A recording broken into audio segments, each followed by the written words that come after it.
भाकियों के धरने पर पहुंचे भाकियों के राष्ट्रीय प्रवक्ता राकेश टिकैत ने कहा कि जिसे देश के नेता मंदिर जाने के बहाने वोट मांगते हैं और जिसे देश का राजा न्याय देने वालों के घर जाता है, उसे देश का भविष्य अंधकार में है। देश को बचाना है तो आंदोलन करने होंगे। साथ ही टिकैत ने कहा कि अधिकारी सरकार की कठपुतली होते हैं, उन्हें जो कहा जाता है वो करते हैं, इसलिए इस धरने को थाने से उठाकर हाईवे टोल पर लेकर जाओ। हरियाणा चुनाव को लेकर पीएम मोदी एक्टिव मोड में नजर आ रहे हैं। इस बीच जनसभा को संबोधित करते हुए पीएम मोदी ने कहा, हरियाणा में तीसरी बार सरकार बनानी है। अभी जब मैं सबसे नीचे मिल रहा था तो सब पुरानी बातें याद कर रहे थे। एक साथी ने याद कराया, मैं जब यहाँ चुनाव लड़वाता था तब एक मंत्र जरूर देता था, सबसे मजबूत हमारा पोलिंग बूथ। हिसार में ये सार्वजनिक रूप से कहता हूँ, आप कागज पर 5 परिवार के नाम लिख दीजिए, ये तय कीजिए इन 5 परिवारों के सब वोट पड़ेंगे। असम के मुख्यमंत्री हिमंत बिस्वा शर्मा ने कहा कि हम चुनाव में जेडीयू और एजेएसयू पार्टी के साथ गठबंधन करेंगे। गठबंधन की सीट शेयरिंग 99% फाइनल हो चुकी है। पितृपक्ष के बाद हम तुरंत गठबंधन का ऐलान कर देंगे।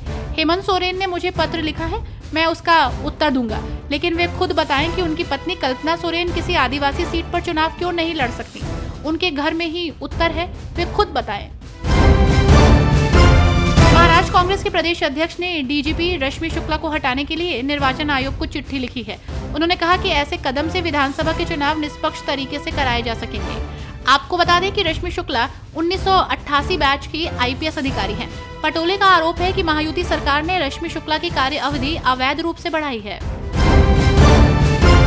बिहार के छात्र को पश्चिम बंगाल में कथित तौर पर पीटने की घटना को लेकर केंद्रीय मंत्री गिरिराज सिंह के ट्वीट पर राजद नेता मनोज कुमार झा ने कहा कि पीयूष गोयल ने जब भरे सदन में बिहार पर टिप्पणी की थी तब गिरिराज सिंह चुप रहे, हम चुप नहीं रहे थे।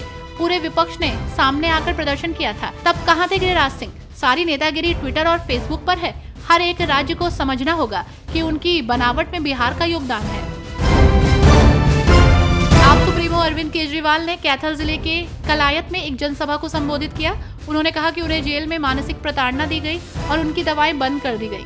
केजरीवाल ने हरियाणा के लोगों के लिए 5 गारंटियां दी, जिसमें मुफ्त बिजली, बेहतर स्कूल, मोहल्ला क्लिनिक, रोजगार और महिलाओं के लिए 1000 रुपए प्रति माह शामिल है।